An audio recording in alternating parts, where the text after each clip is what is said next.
거룩하신 주님, 이 저녁에도 우리가 주님께 집중하기를 원합니다. 복음에 집중하기를 원합니다. 하나님의 사랑이 우리 가운데 역사하기를 소망합니다. 우리의 심령의 모든 무거운 짐들을 십자가 앞에 내려놓을 수 있기를 소망합니다. 우리의 흐트러진 마음들이 하나님의 사랑으로 집중되고 십자가와 복음에 집중할 수 있기를 원합니다. 아버지, 우리 각자를 만나 주십시오. 우리 심령 가운데 말씀해 주십시오. 하나님의 은혜로 충만하게 해 주십시오. 하나님의 영으로 새롭게 되게 하여 주옵소서. 이 공간, 이 우리의 만남 가운데 역사하시고 주님이 걸어 다니시며 우리를 터치해 주셔서 우리가 다 예수 그리스도의 사람인 것을 확신하는 밤이 되게 하여 주시옵소서. 예수님의 이름으로 기도합니다. 아멘. 네, 우리가 하나님 말씀 함께 봉독하도록 하겠습니다. 히브리서 9장 19절부터 28절 말씀인데요. 함께 봉독하겠습니다. 모세가 율법대로 모든 계명을 온 백성에게 말한 뒤에 송아지와 염소의 피 및 물과 붉은 양털과 우순초를 취하여 그 두루마리와 온 백성에게 뿌리며 이르되 이는 하나님이 너희에게 명하시니 언약의 피라 하고 또한 이와 같이 피를 장막과 숨기는 일에 쓰는 모든 그릇에 뿌렸느니라.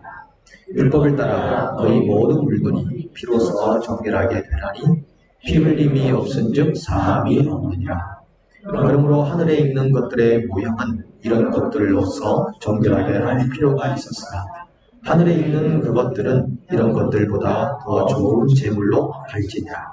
그리스도께서는 참 것의 그림자만 손으로 만든 성소에 들어가지 아니하시고 바로 그 하늘에 들어가서 이제 우리를 위하여 하나님 앞에 나타나시고 대제사장이 해마다 다른 것의 피로써 성소에 들어가는 것 같이 자주 자기를 드리려고 아니하실지니 그리하면 그가 세상을 창조한 때부터 자주 고난을 받았어야 할 것이로되 이제 자기를 단번에 제물로 드려 죄를 없이 하시려고 세상 끝에 나타나셨느니라. 한 번 죽는 것은 사람에게 정해진 것이요 그 후에는 심판이 있으리니 이와 같이 그리스도도 많은 사람의 죄를 담당하시려고 단번에 들이신 바 되셨고 구원에 이르게 하기 위하여 죄와 상관없이 자기를 바라는 자들에게 두 번째 나타나시리라. 아멘.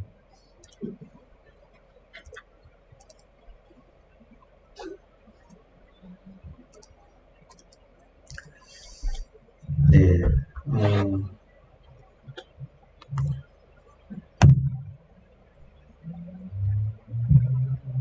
이번에 우리가 히브리서 말씀 보면서 4번 정도 히브리서 말씀을 나누는데 히브리서 말씀의 핵심적인 내용은 이번에 4번 동안 다 나누게 됩니다. 히브리서를 자주 볼 수 있는 기회가 없는데 너무 좋은 시간인 것 같고요. 내일은 성금요일 이제 저녁이어서 마친 다음에 저녁에 티타임 간단하게 하려고 합니다. 그래서 한 30분 정도 여기서 테이블을 켜놓고 티타임 좀 가지도록 하겠습니다. 오늘도 우리가 성경 구절을 좀 띄워 놓으시면은 구절을 보면서 이 히브리서에서 우리에게 말하고자 하는 바를 좀 은혜로 또 깨닫기 원합니다. 23절에 보면은 더 좋은 제물이다 라는 말이 나옵니다. 그러니까 히브리서에 보면은 더 좋은 언약, 더 좋은 제물, 더 나은 제사 이런 말이 계속 반복해서 나오거든요. 그 말은 이제 핵심적으로는 예수님께서 더 좋은 언약이고 예수님께서 더 좋은 제물이고 예수님의 제사가 더 좋은 제사다. 그걸 이제 구약과 비교해서 설명하고 있습니다. 더 좋은 제물, 오늘은 더 좋은 제물인데요. 우리가 어제 말씀 나누면서 더 좋은 언약이다 라고 했습니다. 하나님이 우리를 구원하시는데 우리의 실력으로 구원하지 않고 하나님 자신의 실력으로 우리를 구원했다. 네, 그것이 새 언약, 더 좋은 언약이라는 것입니다.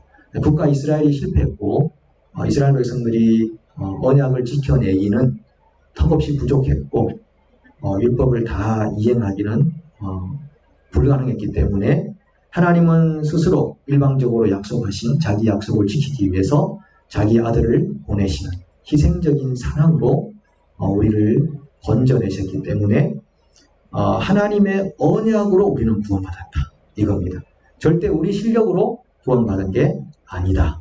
이걸 확실하게 우리가 인식해야 되는 것인데 오늘도 보니까 히브리서 기자가 우리가 더 좋은 재물을 가졌다라고 합니다. 그러면서 21절로 한번 가보시면요. 그 피는 사람에게만 뿌리는 것이 아니고 장막 그리고 모든 그릇에도 뿌렸다. 피를 가지고 장막에 뿌리고 그릇에 뿌리고 이 사물들에다가 뿌리고 22절에 모든 물건이 피로써 정결하게 되나니 피 흘림이 없음즉 사함이 없느니라. 이 죄에 관한 이야기는 내일 집중적으로 할 겁니다. 내일 마지막으로 집중적으로 할 거고요. 오늘은 23절을 보시면은 하늘에 있는 것의 모형은 이런 것들로서 정결하게 할 필요가 있었으나 이런 말이 나오죠. 하늘에 있는 것들의 모형에는 원형이 아닙니다. 원형이 있고 모형이라는 것이 있는데 하늘에 있는 원형 말고 이 땅에 있는 모형들에게는 이렇게 피를 계속적으로 뿌려야 했었다. 이걸 얘기하는 겁니다. 그러면 하늘에 있는 원형에는 그럴 필요가 없다. 그런 말이죠. 예. 이 땅에 있는 원형을 모방한 모형. 예.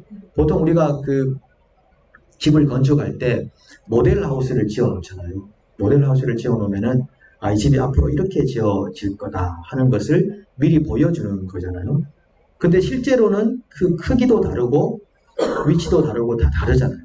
그러니까 그런 것처럼 이 땅에 나타난 하늘의 모형들이 있는데 그 모형이 바로 성막이고 성막 안에 있는 물건들 이런 것이 다 모형이고 그리고 구약에서 나타났던 구약의 인물들 중에서도 모형이 있고 그 다음에 어떤 사건들 이런 것도 다 모형이라는 것입니다. 그 모형에는 이런 짐승의 피, 더 나은 재물이 아닌 덜 나은 재물, 짐승의 피를 계속해서 뿌려줬어야 했었다. 이걸 말하는 거예요. 그래서 이제 타이폴로지라고 해서 모형론이라는 그런 이론이 있습니다. 그러니까 사람, 사건, 사물 이 모든 게 어디를 향해서 무엇을 보여주려고 이런 모형이 있었나 한다면 한마디로 예수 그리스도, 예수님을 보여주기 위한 사람, 예수님을 보여주기 위한 사물들, 예수님을 보여주기 위한 사건들 그런 것들을 모형이라고 그러는데 그 모형들은 짐승들의 피로서 뿌렸어야 했었다. 커버를 해줘야 된다라는 이야기입니다. 자, 예를 들면은 사람으로 본다면은 아담 같은 경우도 아담은 첫째 아담, 예수님은 둘째 아담으로서의 인류의 대표를 이야기하니까 모형이 될 수 있고 노아가 새로운 인류의 또 리더로서 그가 살았던 삶의 어떤 부분들이 예수님을 모형론적으로 보여주고 그 다음에 이삭 같은 경우도 외아들로서 있으면서 제물로 드려져야 되는 그런 상황들이 보여지고 요셉 같은 경우도 팔려가서 버림받아서 버렸던 사람들을 구원해내는 이런 도시, 버림받은 사람이 버린 사람들을 구원해내는 이런 도식이 바로 모형들이다라고 얘기하는 것입니다. 그 다음에 이 사물들, 성막 안에 있는 모든 사물들이 있잖아요. 떡상, 급촛대, 분향단, 번제단 이런 것들 다 피를 뿌려야 된다. 모형이니까. 그리고 사건들, 아까 말씀드린 이삭이 그 제물로 드려지다가 하나님이 멈추라 하고 양을 대신 드렸는데 이 사건이 바로 예수님의 사건을 모형론적으로 보여주는 것이구나. 노아의 방주에 탄 사람만 살아남으니까 이 사건도 모형론적으로 보여주는 것이구나. 뭐 이런 이야기들이 전부 다 모형론에 속하는데, 그래서 여러분 자, 구약과 신약을 전체적으로 그림으로 본다면은 이렇게 볼 수 있어요. 이렇게. 이게 뭐죠? X죠. 네. 너무나 쉬운 X입니다. X인데 이쪽은 구약이에요. 여러분들이 보실 때 이쪽으로 갈까요? 왼쪽에서 오른쪽으로 간다면은 이쪽은 구약이에요. 구약에 나타나는 모든 이 사건들이 여기 중간에 있죠. 중간. 마주치는 이 중간 지점에 누가 계시죠? 예수님이 계시죠. 예수님이 계시니까 모든 사건, 사물, 사람이 무엇을 가리키려고 구약에서 성경에 등장하고 있냐면은 이 중간에 계신 예수님을 가리키려고 열심히 구약이 달려왔단 말이죠. 예수님을 통해서 이쪽도 새로운 또 인류가 형성이 되는데, 여기는 한 국가 이스라엘을 선택해서 하나님의 나라를 만들어 보려고 했지만 안 됐잖아요. 여기는 예수님을 통해서 새로운 하나님의 나라를 구성해 간다는 겁니다. 예수님을 통해서.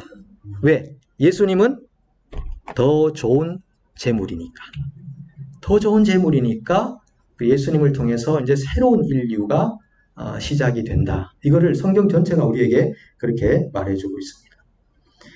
자, 그러면은 이제 더 좋은 제물은 우리가 알았어요. 더 좋은 제물은 뭐냐? 짐승이 아니라 하나님의 아들이신 예수님이 더 좋은 제물이다. 이건데 왜 더 좋으냐? 짐승들은 여기 A, B, C, D의 짐승이 있으면은 A 짐승 이번에 죄 용서를 위해서 제물로 드렸어요. 그 다음에 내가 짓는 죄는 이 짐승은 끝났어요. 벌써. 또 다른 짐승 B를 데리고 와야 돼. B 데리고 와서 제물로 드려야 되죠. 또 그 다음에 짓는 죄는 C 데려와서 제물로 드려요. 딱 일회용인데 예수님이 더 좋은 제물인 이유는 단번에 영원히. 이게 믿어지십니까? 여러분 뭐 물건 같은 거 쓰실 때 이거 영구적으로 쓸 수 있습니다. 그러면 믿어지나요? 안 믿어지신대. 우리 미술 권사님. 예, 불신이 많군요. 예, 영구적이다 그러면 반영구적? 오케이. 영구적? 좀 머리를 흔들 수 있는데 정말 예수님이 자기 몸을 제물로 드린 그 사건은 단번에 영원히 두 가지입니다. 한 번에 드리시고 또 드릴 필요가 없다. 그러니까 뭐 내일 제가 나누겠지만 죄를 내가 하나님 용서해 주세요라고 했고 그 다음에 또 죄 짓잖아요. 한 번 용서받았다고 죄 안 짓는 게 아니잖아요. 근데 그 죄도 보니까 이미 용서를 받았다. 근본적으로는 용서를 받았습니다. 이 부분은 내일 좀 복잡하니까 내일 말씀을 드리도록 하고, 그 더 좋은 제물은 이제 알겠는데 그럼 원형은 뭐냐? 이게 이제 우리의 숙제입니다. 오늘은 모형은 알겠다는 거죠. 모형에는 피를 뿌리는 거 알겠는데 원형에는 더 좋은 제물이 필요하다 이 말입니다. 하늘의 원형에는 이걸 찾기 위해서 고민을 우리가 해야 되는데, 자, 하늘에 있는 원형, 지금 보십시오. 사람, 사건, 사물 이런 것들이 다 뭐를 나타내는가 하면은 나라를 형성하기 위한 하나의 개념으로 등장하고 있습니다. 어떤 나라, 하나님이 계획하고 있는 어떤 나라를 보여주기 위해서 이 땅에 국가 이스라엘로서 존재했다는 것이죠.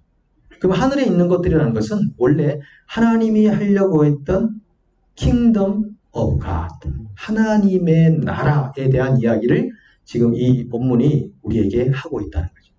자, 하나님의 나라가 온전히 이루어지기 위해서는 이 짐승들의 제사를 가지고는 불완전하기 때문에 더 좋은 제물이신 예수님의 제물, 제사가 이 하나님 나라를 위해서는 절대적으로 필요하다라는 걸 말해주고 있습니다. 여기 이제 하늘이라고 되어 있지만 보통 그 유대인들 사이에서는 하나님 나라 대신에 하늘나라라는 개념을 많이 썼습니다. 여러분 성경 읽다 보시면은 하늘나라라는 말도 나오고 하나님 나라라는 말도 나오잖아요. 이게 사실은 같은 것을 다르게 표현하는 것입니다. 왜? 특별히 마태복음에 하늘나라라는 개념이 많이 등장합니다. 한 60번 중에 한 3분의 2 정도가 하늘나라라고 하고 또 나머지 하나님 나라라고 표현된 것도 있지만 마가나 누가복음 같은 데는 전부 하나님 나라라고 등장한단 말이죠. 그러니까 겨자씨 하나를 뿌릴 때도 마태복음을 하늘나라라고 그러고 여기는 하나님 나라라고 얘기하고 회개하라 하늘나라 가까웠느니라 마태복음 그러고 여기는 회개하라 하나님 나라가 가까웠느니라 이렇게 말하는 걸 보면은 아 똑같이 썼구나. 하늘나라와 하나님 나라를 똑같이 썼는데 왜 마태복음은 그렇게 썼는가? 마태복음의 청중 대상자는 유대인들이었어요. 이스라엘 사람들. 유대인들이기 때문에 유대인들에게는 하나님의 이름을 함부로 사용하는 것을 굉장히 불경하게 생각을 합니다. 그래서 이 성경, 구약 성경에 보면은 하나님의 이름이 정확하게 나와 있지가 않아요. 하나님의 이름을 정확하게 표현을 안 해놓습니다. 그냥 뭐 전능하신 하나님 엘살다이라든지 뭐 아니면은 뭐 어디나 편만하신 엘로힘이라든지 이런 하나님의 단어를 쓰지만은 원래 하나님의 이름이 야훼라고 하는 그 이름은 모음이 없어가지고 이름을 어떻게 불러야 될지 모를 정도로 해놨어요. 왜? 십계명에 보면은 하나님의 이름을 망령되 일컫지 말라 그런 계명이 있거든요. 하나님을 함부로 사용하지 말라 그런 개념 때문에 하나님이라는 단어를 잘 안 쓰려고 했다는 겁니다. 그리고 이 카피, 사본을 하는 사람들은 하나님 이름이 나올 때마다 손 씻으러 가요. 손 씻고 와서 겨우 쓰고 또 하나님 나오면 손 씻고 겨우 쓰고 그럴 정도로 하나님의 이름을 존중히 여겼다. 그것 때문에 마태복음에서는 회개하라 하늘나라가 가까이 왔느니라.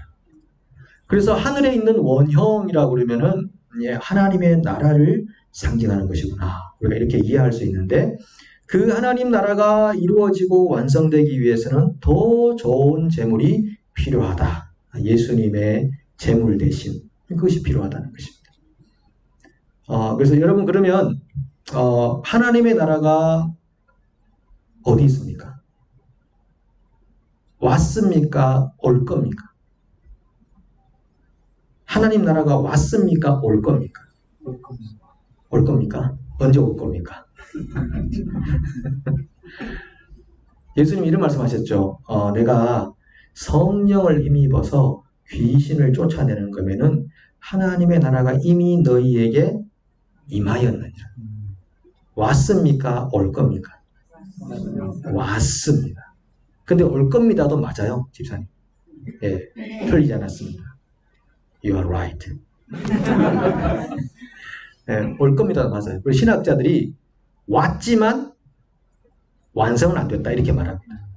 그 집사님 말씀하신 건 두 번째 벌써 통 틀어가지고 다 말씀하신 거니까. 예, 왔지만 아직 완성은 안 됐다. 이게 이제 신학자들의 이야기로서 이해하기 쉽게 already but not yet 이라는 말을 신학교에서는 많이 씁니다. 그 신학교 물 먹은 분들은 다 이거 알고 계세요. already but not yet. 이거 너무나 유명한 말이라 가지고. 예. 그래서 이미와 아직 이렇게 말합니다. 이미와 아직의 텐션, 긴장 상태. 그 성경은요. 성경을 여러분 보실 때 여기서는 이렇게 말하고 저기서는 저렇게 말하네? 이런 거 보신 적 있으세요? 없으세요? 성경을 안 보세요? 그런 게 있습니다. 하나님이 창세전에 예정하사 선택하여 막 이러잖아요. 그러면 딱 선택하는데 이쪽에 보니까 하나님은 모든 사람이 구원을 받으며 회개하게 모든 사람? 여기는 선택? 이렇게 나온단 말이죠. 그때 어떻게 하실래요? 포기한다. 덮는다. 성경에서 이상하다? 왜 이렇게 상반된 개념으로 나올까라고 할 때 우리가 취할 수 있는 자세는 둘 다 버린다, 둘 다 취한다. 그렇죠. 또 우리가 버리는 거 싫어하잖아요. 그죠? 이렇게 모아놔야 되니까. 언젠가는 쓸 필요가 있으니까. 네. 둘 다 취한다. 이게 맞습니다. 왜냐하면은, 이걸 이제 히브리식 사고냐, 헬라식 사고냐 이렇게 말하는데, 히브리식 사고는 둘 다를 선택해요. 헬라식 사고는 둘을 싸워가지고 하나만 선택해요. 이게 올림픽 문화입니다. 헬라식 사고에서 올림픽이 나왔잖아요. 막 경쟁시켜가지고 1등, 2등, 3등, 4등 골라내면서 1등만 기억하는 뭐 더러운 세상 그런 말도 있습니다만은 이 헬라식 사고는 다른 개념이 나올 때 야 뭔지 비키지게 한번 싸우고 해가지고 하나만 딱 가져가고 하나는 버리고. 근데 성경은 그렇게 하면은 절대 위험하다. 이단들이 그렇게 해서 나옵니다. 이단들은 교리가 너무 정확해요. 딱 떨어져. 확실해. 위험한 겁니다. 왜? 이쪽 면도 성경이 말하고 있는데 이걸 버렸단 말이죠. 왜? 이해가 안 되니까 자꾸 이해를 시키려고 막 싸워가지고 하나만 선택했단 말이죠. 그럴 때 문제가 생기는 겁니다. 그래서 성경은 히브리식 사고방식으로 이해해야 돼요. 그러니까 베드로가 억지로 성경을 풀려다가 멸망에 이른 사람들이 있다. 이렇게 말하잖아요. 그러니까 성경이 여러분 이해가 안 되면 일단 이해될 때까지 기다리셔야 됩니다. 그러다 보면은 아 내가 이해가 안 되는 것이 인간이구나. 이 세상 사람 중에 성경을 다 이해하는 사람은 이달견밖에 없다? 네, 너무나 당연해서 이렇게 말씀하시는 거죠? 웃으시는 거죠. 참 이렇게 동의를 잘 해주시고. 네. 현빈이가 아주 지금 위험하다고 생각하면서 지금 야, 이 청년들이 그 눈빛이 사납습니다.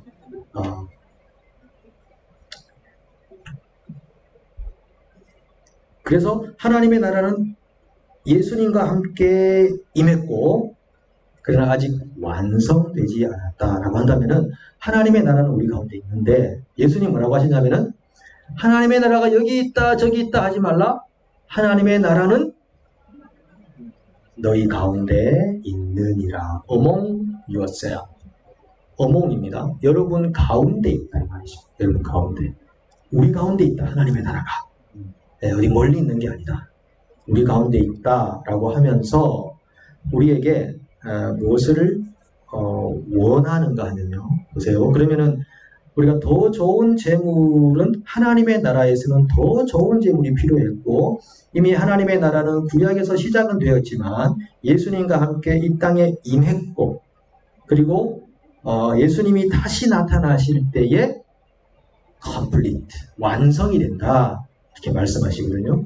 그러면은 예수님의 초림과 재림 사이에 이 하나님의 나라가 이미 이 땅 가운데 있는데 이 나라는 이 세상 나라들 안에 계속적으로 영향을 주고 있다는 겁니다.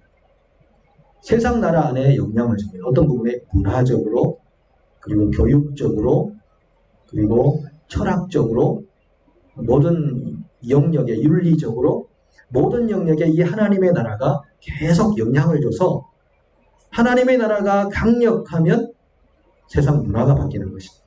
하나님 나라가 강력하면 세상의 철학이 바뀌는 것이고 세상의 법들이 바뀌는 것이고 그러니까 지금은 이 나라, 이 세상 안에 하나님의 나라와 세상 나라가 전쟁하고 있는 것입니다. 싸우고 있다는 겁니다. 그래서 교회는요 세상에 잘못된 것들은 잘못되었다고 얘기를 해줘야 돼요. 뭐 좋은 게 좋은 거지 그냥 우리끼리만 잘하면 됩니다. 그것도 50%는 맞지만 50%는 세상에서 이렇게 말하고 이렇게 접근하고 이렇게 정치하고 이렇게 교육하고 하는 것은 틀린 것입니다. 성경은 이렇게 말합니다. Bible says. 이렇게 해서 성경이 하나님 나라의 표본 지침서로서 말하고 있는 것들을 말해줘야 된다는 것입니다. 그 영역이 하나가 있고요. 그러니까 하나님의 나라가 우리 가운데 있다는 말은 우리가 하나님의 나라를 이 땅 가운데서 계속적으로 실현해가고 성취해가고 이루어가는 그 몫이 우리들에게 다 있다는 것입니다. 그 다음에 중요한 거 하나가 뭐냐면은 하나님의 나라는 먹고 마시는 것이 아니고 성령 안에서 뭐와 뭐다? 크게 말씀하시죠. 선생님. 의와 평강과 희락. 의와 평강과 희락. 그러니까 하나님의 나라는 먹는 것과 마시는 것이 아니에요. 원래는 이제 먹는 것과 마시는 것이 어떤 사람을 판단하는 기준으로 작용을 했지만은 그게 아니고 이건 이제 외부적인 조건을 대표하는 상징적인 이야기죠.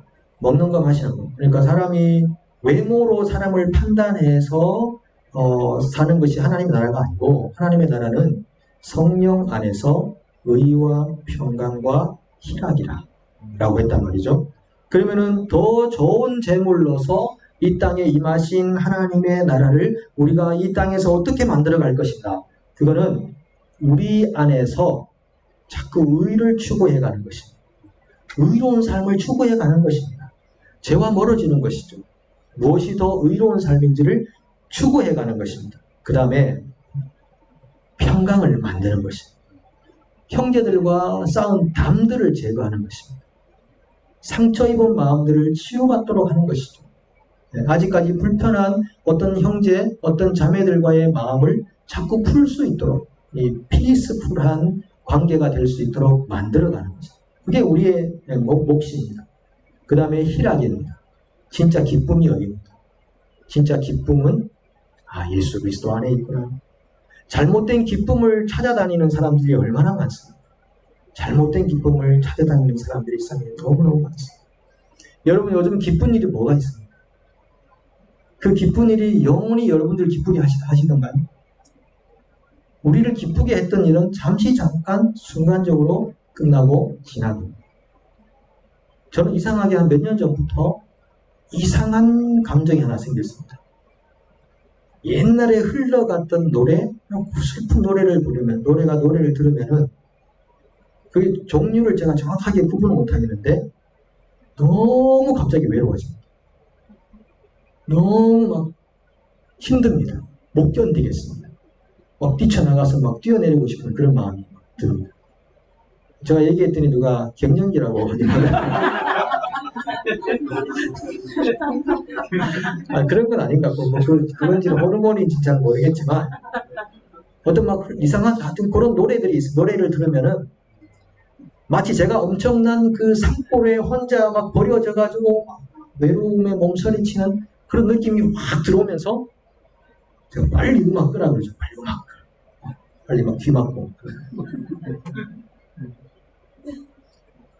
그러다가 제가 아주 좋은 찬양들 있잖아요. 좋은 찬양들을 조용한 밤에 틀어놓거나 아침에 틀어놓으면은 그렇게 평안할 수가 없어요. 그렇게 마음이 침착해지고 은혜로울 수가 있어요.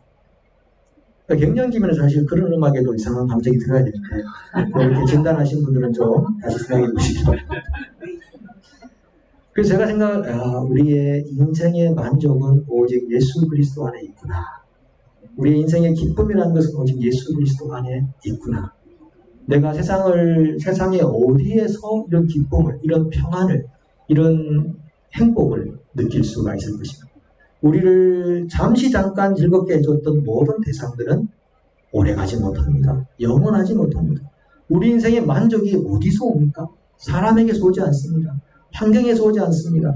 우리의 사건에서, 우리의 소유에서 오는 것이 아닙니다. 진짜 우리의 만족은 오직 예수 그리스도를 통해서 오는 것입니다.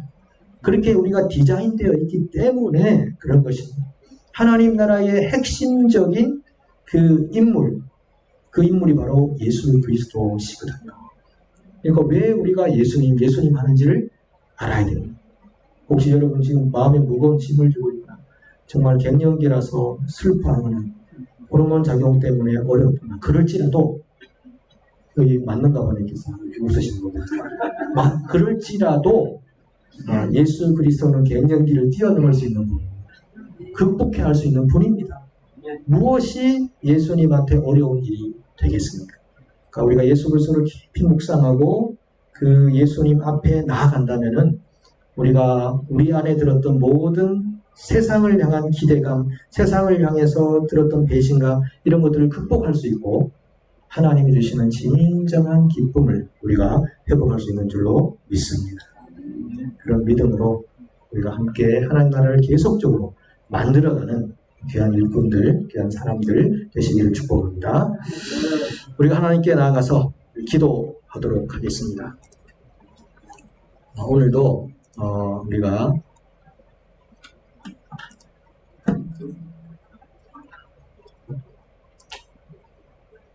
오늘도 우리가 말씀 붙잡고 먼저 기도했으면 좋겠습니다. 이 말씀이 우리 인생 안에 뿌리 내리기 위해서 더 좋은 재물을 항상 의지하게 하나님 도와주십시오. 그리고 하나님의 나라의 시민으로 제가 이 땅을 살면서 하나님 나라를 이루어갈 수 있는 사람이 되게 하여 주옵시고, 이 특권을 받은 사람들입니다. 이 특권을 받은 사람들로서 살게 하시고 의와 평강과 희락을 만들고 누릴 수 있게 도와주옵시고, 우리가 이 공동체 안에서 공동체를 소중히 여기고 관계의 유연성들을 계속적으로 만들어갈 수 있는 하나님의 나라의 시민으로 살게 하여 주옵소서. 우리 합심으로 기도하겠습니다. 하나님 감사합니다. 우리를 또